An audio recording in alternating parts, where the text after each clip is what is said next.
बिस्मिल्लाहिर्रहमानिर्रहीम। अस्सलाम वालेकुम। Class second year. आज हम पढ़ेंगे चैप्टर नंबर 12 निज़ाम उज़लात या मस्कुलर सिस्टम। क्वेश्चन है हमारा, निज़ाम उज़लात से क्या मुराद है? उज़लात की बनावट, इक़साम और फ़वाइद तहरीर कीजिए। सबसे पहले बेटा मैं डिफ़ाइन करूँगी यहाँ पे मसल्स को। मसल वर्ड जो है वो मस वर्ड से निकला है, जो कि लैटिन ज़बान का वर्ड है, यानी लातीनी ज़बान का लफ्ज़ है मस, उससे मसल वर्ड निकला है। मस का मतलब होता है माउस। मोस्टली आपने देखा होगा कि आपके जो बॉडी के मसल्स हैं कुछ, उनकी शेप जो है वो लाइक अ माउस होती है, यानी एक चूहे की तरह नज़र आता है। ठीक है, अब हम डिफ़ाइन करेंगे कि मसल्स हैं क्या। हमारे जिस्म में जो हमारी जिल्द यानी जो स्किन है ऊपर वाली, उसके नीचे जो गोश्त की तहें मौजूद हैं उनको हम मसल्स बोलते हैं। ठीक है, निज़ाम उज़लात क्या है? ये क्या है? उज़लात का अपने अपने फ़राइज़ के तकमील करने का जो निज़ाम है, उनमें सिकुड़ने और फैलने की सलाहियत मौजूद होती है। हमारे बॉडी की जितनी भी मूवमेंट्स हैं हमारे मसल्स के थ्रू होती हैं। तो ये सारा जो प्रोसीजर है इसको हम क्या बोलेंगे? Muscular system. उज़लात जिस्म को हरकत के काबिल बनाते हैं। हमारी जो मसल्स हैं वो उसमें पूरे ओवरऑल बॉडी के जितने भी मसल्स हैं वो सारे शामिल होते हैं। उनकी वजह से एक बंदे की, एक पर्सन की प्रॉपर मूवमेंट होती है। उस मूवमेंट को जो है पूरे सिस्टम को जो फ्लेक्शन हो रही है, यानी उसके बॉडी में मसल्स का सिकुड़ाव हो रहा है या फैलाव, यानी फ्लेक्शन हो रही है या एक्सटेंशन जो भी है वो हमारी मसल्स की वजह से होती है और उसी से बॉडी की मूवमेंट होती है। ये सारा प्रोसीजर कहलाएगा निज़ाम उज़लात, यानी हमारे मसल्स का निज़ाम जो कि कॉन्ट्रैक्ट करते हैं तो बॉडी की मूवमेंट होती है। ठीक है, उनकी फ्लेक्शन होती है तो बॉडी कैसे कंट्रोल होता है, ये सारा आज हम डिस्कस करेंगे। ठीक है, नेक्स्ट अब देखते हैं कि इनके बनावट क्या होती है, इनका स्टाइल क्या है। जिस्म पर जो गोश्त की तहें मौजूद है उनको हम उज़लात कहेंगे। गोश्त की ये तहें बहुत बारीक और लंबे लंबे रेशों से बनी होती हैं, जो कि एक झिल्ली के ज़रिए आपस में वाबस्ता होते हैं।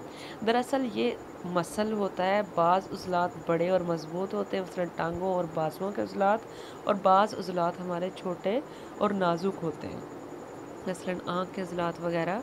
अब उज़लात की उन्होंने दर्जाबंदी कर दी है। ठीक है, 3 किस्म के। सबसे पहले जी बाइसेप मसल्स, यानी ऐसे उज़लात जिनकी 2 शाखें होती हैं। फिर है जी ट्राइसेप मसल्स, ऐसे उज़लात जिनकी 3 शाखें होती हैं। और फोरसेप मसल्स, ऐसे उज़लात जिनकी 4 शाखें होती हैं। अब जो बाइसेप मसल्स हैं ये हमारे कंधे से लेकर कोहनी तक के जो फ्रंट के मसल्स हैं उनको हम बाइसेप्स बोलते हैं। जो ट्राइसेप मसल्स होते हैं वही कंधे से कोहनी तक जो फ्रंट की बजाय बैक के मसल्स हैं बाजू के, उनको हम ट्राइसेप्स बोलते हैं। और जो फोरसेप मसल्स हैं ये हमारे क्वाड्रिसेप्स मसल्स हैं, यानी हमारी जो टांग है उसके जो फ्रंट के मसल्स हैं, जो कि हमारे नी के ऊपर वाले पोर्शन में, नी से वो जहाँ से टांग शुरू हो रही है वहाँ से नी तक के जो मसल्स हैं उनको हम क्वाड्रिसेप्स मसल्स बोलते हैं। यहाँ पे 4 मसल्स इकट्ठे हो रहे हैं, इसलिए इसको फोरसेप्स या क्वाड्रिसेप मसल्स कहते हैं। ठीक है, बाइसेप्स में 2 मसल्स इकट्ठे हो रहे हैं और ट्राइसेप्स में 3 मसल्स इकट्ठे हो रहे हैं, तो वो बाइसेप्स, ट्राइसेप्स और ये फोरसेप्स कहलाएंगे। ठीक है, नेक्स्ट है जी उज़लात की बनावट। उज़लात के जो रेशे होते हैं, जो सेल्स होते हैं, वो बहुत ज़्यादा बारीक होते हैं, उनको बग़ैर खुर्दबीन के हम नहीं देख सकते। ये रेशे मिलकर गुच्छे बनाते हैं और गुच्छे बाहर मिलकर उज़लात बनाते हैं। यहाँ पे मैं मिसाल देना चाहूँगी, लाइक आप चिकन खाते हैं तो उसमें जो चिकन आप जब उसको कट करते हैं तो उसकी जो एक पीस होता है उसके अंदर वो मुख्तलिफ़ किस्म के जो रेशे हैं वो मिलकर उन्होंने एक गुच्छा बनाया हुआ होता है, और वो गुच्छा जो बंडलों की सूरत में वहाँ पे मौजूद होता है तो वो एक पूरी की पूरी बोटी बन जाती है। ठीक है, पूरा एक पीस बन जाता है। वो क्या होता है? एक पूरे का पूरा मसल। सेम ऐसे ही इंसानी जिस्म में भी जब बारीक बारीक रेशे मिलेंगे तो वो बाहर मिलकर क्या करते हैं? गुच्छे बना लेते हैं, और गुच्छे जो है वो बाहर मिलकर उज़लात बनाते हैं। अब अगर गौर से इनको ऑब्ज़र्व करें तो उज़लाती रेशे छोटे छोटे बंडलों की सूरत में होते हैं, यानी बारीक बारीक रेशे हैं और बंडलों की सूरत में वो यकजा होते हैं। अब बंडलों के रेशों के मजमूए पर जो मुश्तमिल होगा वो पट्ठा होगा। ठीक है, उज़लाती रेशे के साथ एक असाबी रेशा भी होता है। अब जितने भी हमारे मसल्स हैं उनके साथ साथ एक असबी रेशा है, यानी हमारा जो नर्वस सिस्टम के साथ कनेक्ट होता है, जिससे वो दिमाग जो है उस मसल को पैगाम पहुंचाता है तो वो उसको ओबे करता है। वो वहाँ पे होगा जो दिमागी अहकामात को फौरी तौर पर कन्वे करेगा आपके मसल्स की तरफ। उज़लात जो है वो शरियानों से खुराक हासिल करते हैं, यानी जितने भी आपके बॉडी की आर्टरीज़ हैं जो ऑक्सीजनेटेड ब्लड को कैरी करके पूरे बॉडी में पहुंच जाती हैं, उनसे आपके मसल्स ने अपनी खुराक लेनी होती है। उज़लात के अंदर शरियानों का जाल बिछा हुआ होता है और उनमें खून की काफ़ी मिकदार होती है। हमारे जिस्म में तकरीबन 500 प्लस में 500 तक जो है वो उज़लात पाए जाते हैं, यानी इतने मसल्स हैं हमारे बॉडी के। नेक्स्ट है जी उज़लात की इकसाम। 3 किस्म के उज़लात हैं। एक होते हैं जी अरादी उज़लात, गैर अरादी उज़लात और कल्बी उज़लात। सबसे पहले डिफ़ाइन करेंगे अरादी उज़लात को। ये ऐसे उज़लात हैं जो इंसान की मर्ज़ी के ताबे होते हैं, यानी जब हम चाहें इनको हरकत दे सकते हैं और हमारे जिस्म का निस्फ़ हिस्सा हमारे अरादी उज़लात पर ही मुश्तमिल होता है। इनकी हरकत निज़ाम असाब के मातहत होती है, यानी जब हम चाहेंगे दिमाग की तरफ से हुक्म होगा तो ये मूवमेंट करेंगे, अगर हम नहीं चाहेंगे तो हम इनको मूवमेंट नहीं देते। हर उज़ला लंबे और बारीक रेशों से बना होता है जिस पर बारीक झिल्ली का गलाफ चढ़ा हुआ होता है और उनका रंग जो है वो सुर्ख होता है। ये रेशे चूँकि सफ़ेद और स्याह धारियों की शक्ल में नज़र आते हैं, इस वजह से इन्हें धारीदार उज़लात भी कहते हैं। अरादी उज़लात की 2 किस्में। अब देखें बेटा, यहाँ पे मर्ज़ी के ताबे होने के मुताबिक देखें हमारी टांगों के मसल्स हैं, हमारे बाजुओं के मसल्स हैं, यानी जब हम चाहें इनको मूवमेंट दे सकते हैं। या हमारे जिस्म के मसल्स, जब हम चाहें अपने जिस्म को हिला सकते हैं, एक जगह से दूसरी जगह हम जा सकते हैं, तो ये क्या है, हमारे मसल्स हमारी मर्ज़ी के ताबे हैं। ठीक है।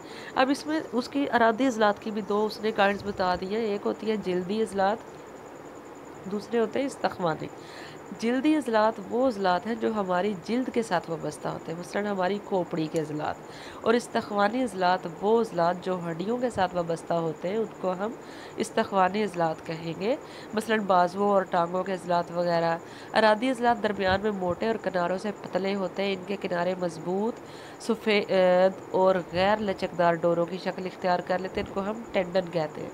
इंसान के जो रबात है, यानी उज़ले का जो एक सिरा है वो जड़ को हड्डी से जोड़ता है। उज़ले की जड़ को ओरिजिन, यानी एक जहाँ से मसल निकल रहा है उसको हम ओरिजिन बोलेंगे, और जहाँ पे जाके वो ख़त्म हो रहा है, इंसर्ट हो रहा है, उसको हम क्या कहेंगे, टेंडन। ठीक है।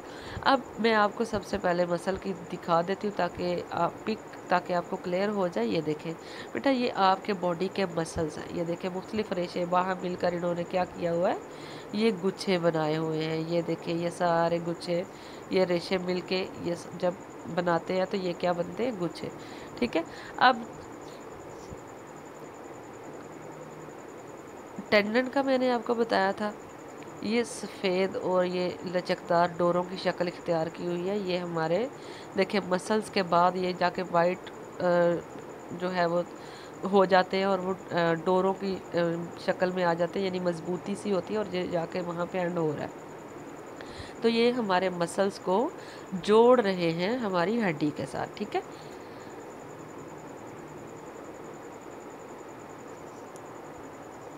जी, नेक्स्ट हम पढ़ेंगे गैर इरादी उज़लात। ये वो उज़लात हैं जो हमारी ख्वाहिश के ताबे नहीं होते, बल्कि ख़ुद ब खुद हरकत करते रहते हैं, और ना ही इन उज़लात की हरकत ख़ुद मुख्तार असाब के ज़ेर असर होती है। इनके रेशों के अंदर कोई धारी नहीं होती, लिहाजा इन्हें गैर धारीदार उज़लात भी कहते हैं। ये मैदे और अंतड़ियों की हरकत, आँख की पुतली के उज़लात, गर्दिश खून, तनफ़ुस का ताल्लुक़ गैर इरादी उज़लात से है। जो हमारे स्टमक के अंदर मसल्स हैं वो ख़ुद ब खुद जो है वो मूवमेंट करते हैं। जब हम खुराक खाएंगे तो उन्होंने करनी है मूवमेंट, हमारी मर्ज़ी के ताबे वो नहीं चलते।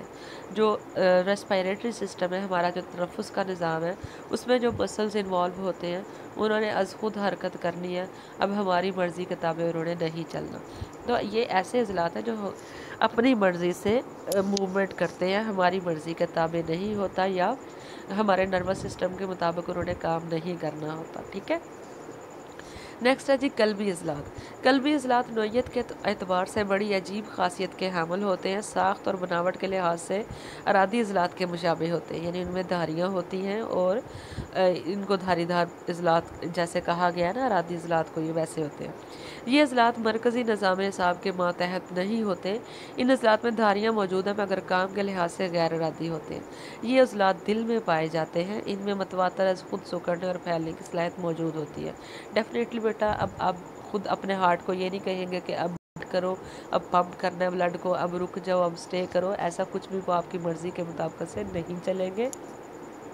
शक्ल इनकी अरादी अज़लात जैसी होती है, लेकिन काम जो है इनका गैर अरादी अज़लात का, यानी अपने आप ये सिकुड़ते हैं और फैलते हैं। कॉन्ट्रैक्शन इनकी होती रहती है, जिसकी वजह से हमारा जो हार्ट है वो प्रॉपरली वर्कआउट करता रहता है। ठीक है, अब हम पढ़ेंगे जो अज़लात की अहमियत या फ़वाइद। इंसानी जिस्म में हरकत इन्हीं अज़लात की बदौलत होती है। जब आपके बॉडी से मसल्स को हटा दिया जाए तो पीछे हड्डियों का ढांचा, और आपको पता है जब हड्डियों का ढांचा, उसकी मूवमेंट कैसी है, कैसी नज़र आती है। अब प्रॉपर शेप में जब बॉडी होती है, उसके ऊपर मसल्स होते हैं, तो वो एक अच्छी लुक पेश होती है उसकी, और एक जो है वो एक डिग्निटी उसकी नज़र आती है। तो वो एक बावकार और अच्छे अंदाज से उसकी मूवमेंट जो है वो कंटिन्यू होती है। उज़लात हड्डियों और जोड़ों की हिफाजत करते हैं। जिल्द के अज़लात बालों में हरकत पैदा करते हैं। मजबूत और ताकतवर अज़लात जिस्मानी कारकर्दगी में इजाफ़ा करते हैं। गैर इरादी अज़लात जिस्म के दूसरे अहम निज़ामों मसलन दौरान खून, निज़ाम इंहज़ाम, निज़ाम तनफ़ुस वगैरह के अफ़ाल में मदद देते हैं। बाज़ अज़लात खुराक को चबाने में मदद देते हैं, मसलन मुँह और जबड़े के अज़लात। अज़लात जिस्म को खूबसूरत और सडोल बनाते हैं। दुरुस्त कामत मजबूत अज़लात की मरहून मिन्नत है। अज़लात शख्सियत को बावकार और पुरकशिश बनाते हैं। मजबूत अज़लात ज़िंदगी की दौड़ धूप में अहम किरदार अदा करते हैं। मजबूत अज़लात की बदौलत मुख्तलिफ जिस्मानी सरगर्मियों के अमल में आसानी पैदा होती है। जब अज़लात फैलते और सिकुड़ते हैं तो सांस लेने में आसानी होती है, मसलन डायाफ्राम और पसलियों के दरमियानी अज़लात। अज़लात कामत को दुरुस्त और अज़ा को मुतनासिब रखते हैं। पॉइंट